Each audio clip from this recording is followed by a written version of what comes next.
C'est bien à communiquer, mais boyoki bango moko bato à force du progrès les balobi bazala qui côté wana. Finalement qui dit mieux? Na tout ni bilope ba force du progrès, réputation et c'est baby.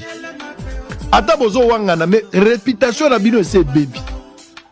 C'est quoi le problème avec cette histoire de force du progrès? Bazo baby sara kombo na bino to eza penza makambo bino bosalaka.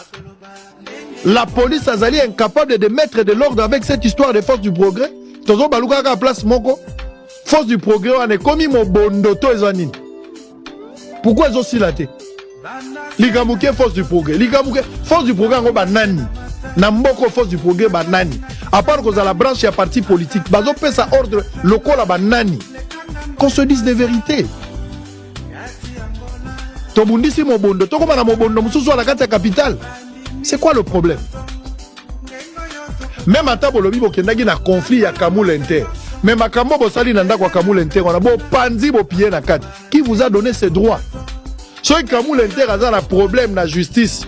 Bolingi bo régler yango. Il faut utiliser un groupe ya ba jeune à parti politique pour ba kendo kota na carte ba kendo régler ba compte. C'est quoi cette aventure? Pouvoir nino force du progrès zanango ako kende kota na makambo de déguerpissement ou bien na conflit parcellaire. C'est quoi cette histoire? Ezanini, jungle to ezanini. C'est quoi le problème? Force du progrès, c'est quoi? Tolobake Olive Lembe makambo lobi akose libino. Tolobake zabongo. OK, mais bokendaki ko régler question o ezana makambo compétence na bino te bino ba civil. Boke ko sala nini kuna? Na droit nini bokende ko sala kuna? Général Blaise Kilimbalimba, félicitations. Ba service et sécurité. Mokondia Aner, na pesio Longonia. Na pesio Longonia, na ba service na bino, bande kwa demia, bande kwa justice, nenge bo sali musala. Pour que bo kanga bato wana, baza la bato à pouvoir, ceux qui ba connaître, il faut les arrêter. Toko za na jungle te, conflit parcellaire. Toko mati la ba niveau wana bokoti na ndak bolobi ke bokendaki ko boto la biloko bozaki na droit nini? Bozaki na droit nini? Po bando kote la bino balobi ke za bino te mais bino mo bosali vidéo bolobi biso force du progrès bat boke bino mo to sali vidéo. Biso force du progrès za biso batongenda ko. Bato force du progrès et il faut bosili selo ko wana. Précieux tianga interview à bato force du progrès bango moko.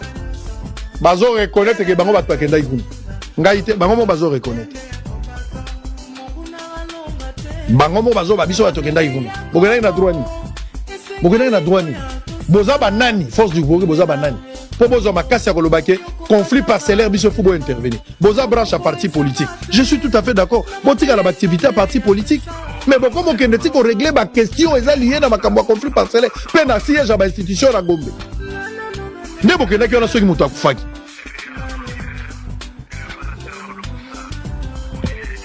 Maman Olive ti azo se plaindre ke balingi ba bomai. C'est parce que bamoni bango, bamoni bino liboso ya lupango na bango.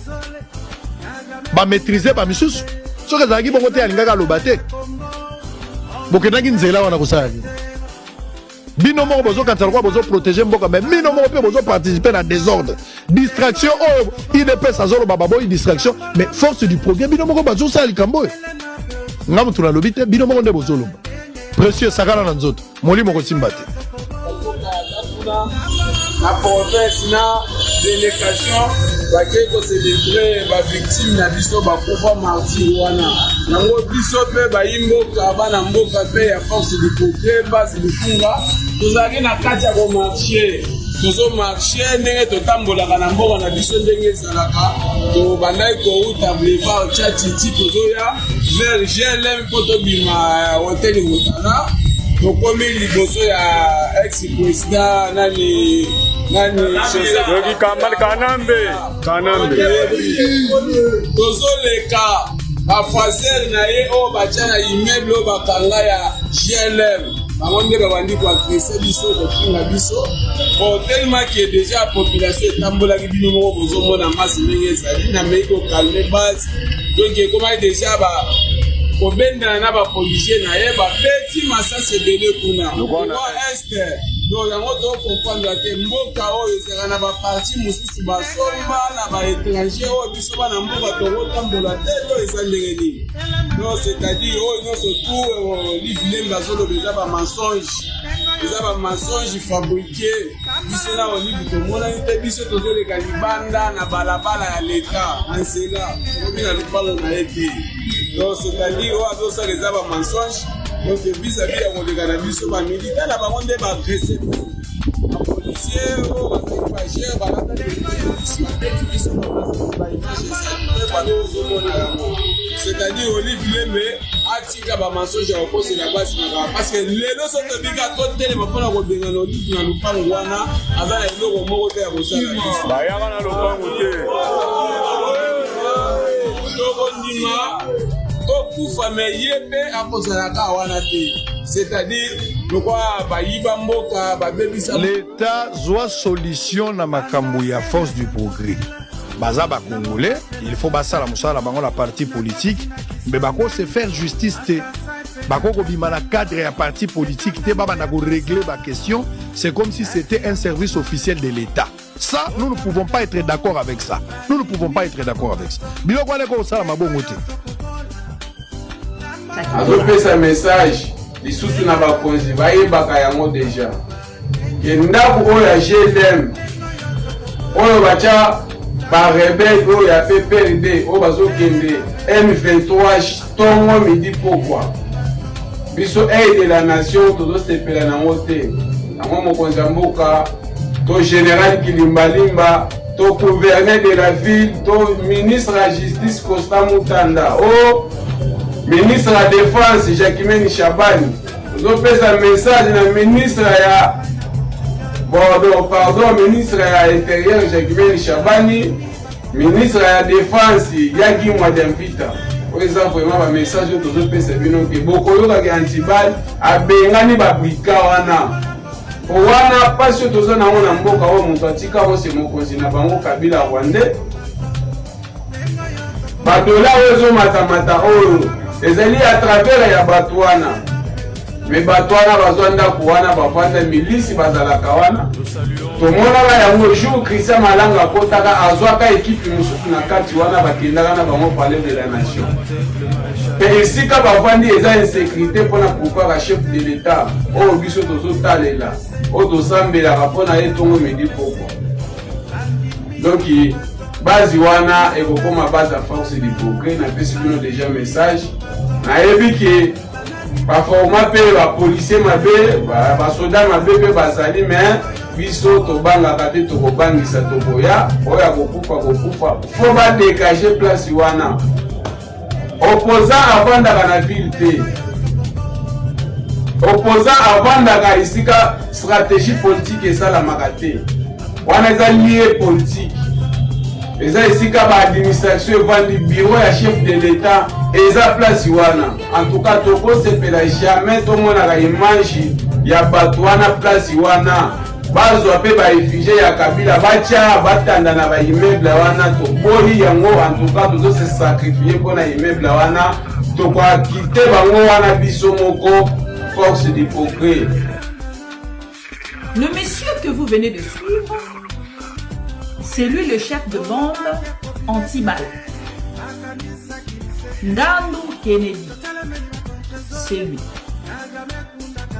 Et après lui, imaginez la force du progrès a les soutiens de la vice-ministre de l'Intérieur. Vous allez donc suivre la dame Eugénie qui a passé tout son temps à revivre dans Londres, qui n'a pas la réalité de ce que les Congolais vivent à ces moments à cause de cette force du progrès. Suivez, cher ami. Les enquêtes sont en cours, mais les premiers indices à notre possession démontrent à suffisance qu'il n'y a pas eu d'acte prémédité.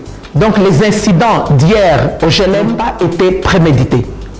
C'était un mouvement spontané de jeunes gens dans un esprit de groupe. Par conséquent, il n'y a pas eu de complot contre qui que ce soit. Il n'y a pas eu non plus d'incident ou d'attaque de mort. Les enfants qui ont été brutalisés portaient des t-shirts légers sans sous-garment. Ils n'avaient ni machette ni arme à main. Et pour cette raison, nous avons demandé à ce qu'il y ait la neutralité dans les enquêtes en cours.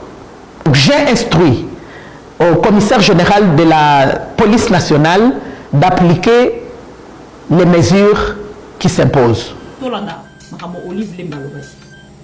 Voyez, soi-disant pour venir m'éliminer physiquement ici. Ils étaient un nombre de combien?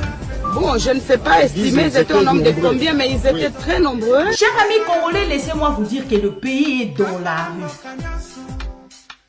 Madame Eugénie est en train de défendre la force du progrès comme si elle faisait partie, comme membre et non vice-ministre. Le pays est dans la rue. Voilà pourquoi, ici, à travers cette vidéo, je demande dans l'immédiat la démission de cette dame. Parce qu'elle ne maîtrise pas la situation. Comme elle ne maîtrise pas le service de sécurité, parce qu'elle n'a pas eu le temps de suivre cette vidéo, mais elle est venue comme toute personne de l'IDPS avec la diarrhée verbale et précipitation dans des réactions. Entre les deux vidéos et la réaction de l'ancienne première dame, la femme de Joseph Kabila, tout le monde a eu un sentiment. Tout le monde a haine contre cette famille. Ce qui est analysé en tant que Congolais, pour ça, les conclusions nini. Nani a raison. Oyo balobi na Olive Lembe. Qu'est-ce qui a fait préméditer? Vrai ou faux? Vos commentaires.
La force du progrès, viva!